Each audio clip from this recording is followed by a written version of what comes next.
Olá, gente. Qual é o maior problema, o maior erro das empresas privadas? É como remunerar os seus diretores, seus sócios.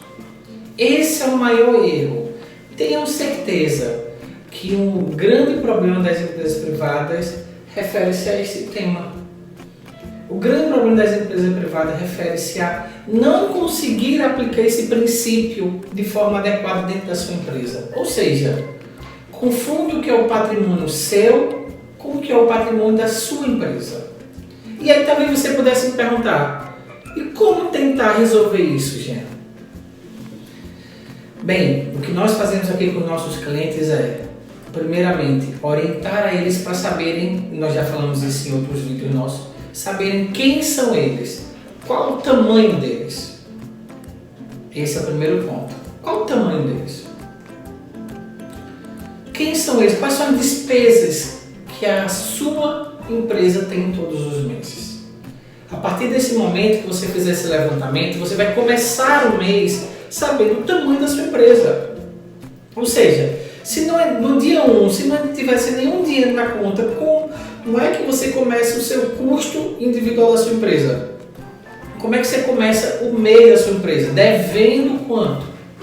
Essa é a primeira coisa que você tem que levantar. A partir do momento que você faz esse levantamento, você tem uma outra análise. Qual é?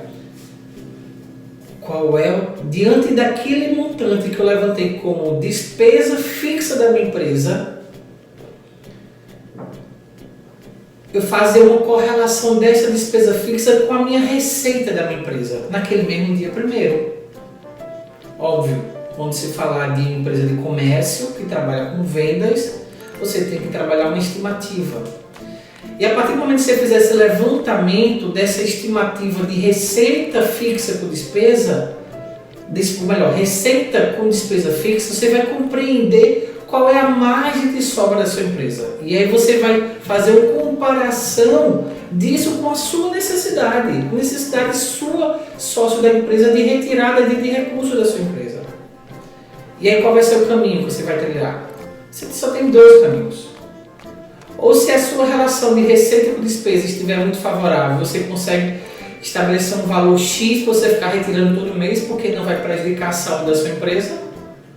Ou se aquela relação não estiver tão saudável, você vai ter que trabalhar uma forma de reduzir suas despesas fixas para que você possa fazer uma retirada. Ou em última instância, você vai ter que fazer uma retirada menor e trabalhar no processo de equilíbrio, ponto de equilíbrio da sua empresa, para que ela possa crescer e você possa transferir mais. Uma outra observação que é importante, no caso da empresa, é saber o quê? Qual a forma de retirada de recursos da minha empresa? Qual a melhor forma? Existem duas. Existe uma de uma lei, que ela estabelece que, no caso que a sua empresa, você exerça uma função que seria de um funcionário, você teria que receber um pro labore. Ou seja, você é aquele sócio que coloca a mão na massa. Você é aquele sócio que faz as atividades da sua empresa. Não é só aquele sócio patrocínio.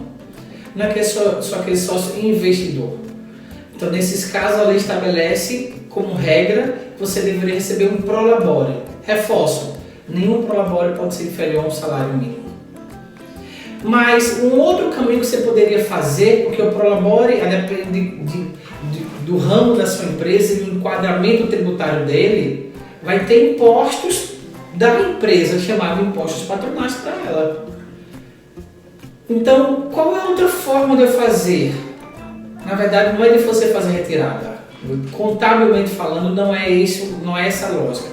Mas, notoriamente, todos os meses você vai fazer retirada de recursos a título de adiantamento para a sua empresa. Ou seja, valores que você transfere da conta da sua empresa para você, né? E você se torna um devedor à sua empresa. Lembrando, nesses casos, que vai demonstrar essa conta, essa prestação de contas é a sua contabilidade. Por isso que a gente tem batido aqui na tecla. Nenhuma empresa pode viver sem contabilidade. Nenhuma empresa sobrevive sem contabilidade. E legalmente falando, nenhuma empresa pode ter a liberdade de escolha de não ter uma contabilidade. Então, a partir do momento que você vai transferindo um valor X à sua conta, e aí ele tem que ser um valor fechado, você não pode todo dia chegar lá e tirar 100, 200, não. É um valor que foi parte do processo que nós falamos no início desse vídeo.